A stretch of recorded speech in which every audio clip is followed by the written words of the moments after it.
వస్తుంది. ఇంకా ముందు వచ్చారా? ముందు వచ్చినా కానీ నా పైది కనబడాలి. ఇంకే కనపడలేదు. చెప్పండి స్వామి.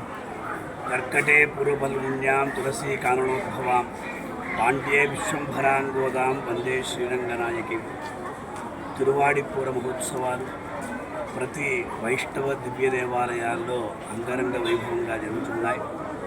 విష్ణు చిత్తుల వారి పుత్రికగా గోదాదేవి శ్రీవిల్లిపుత్తూరు అనేటువంటి ధన్వి నవ్యపురంలో, నందనోద్యానవనంలో, అలాగే తులసీవనంలో లభించింది కనుక ఆవిడికి కోదయ్య అని పేరు పెట్టారు. చూడికొడుత నాచ్యార్ గోదాదేవి అనే అనేక పేర్లు ఉన్నాయి.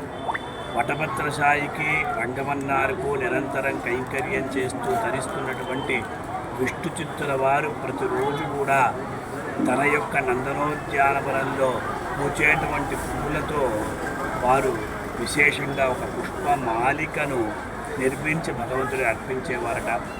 గోదాదేవి యుక్త వయస్సు వచ్చిన తర్వాత ఆవిడ ఆ పుష్పమాలికను తాను ధరించి ఆ అద్దం చూసి మురిసిపోయేదట.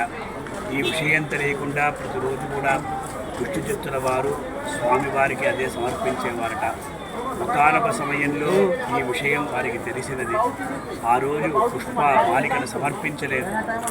ఆ రోజు రాత్రి స్వప్నంలో భగవంతుడు సాక్షాత్కరించి ఎందుకోసం సమర్పించలేదంటే, మా అమ్మాయి గోదాదేవి ఈ ప్రకారంగా అపచారం చేసింది కనుక నేను సమర్పించలేదన్నారట.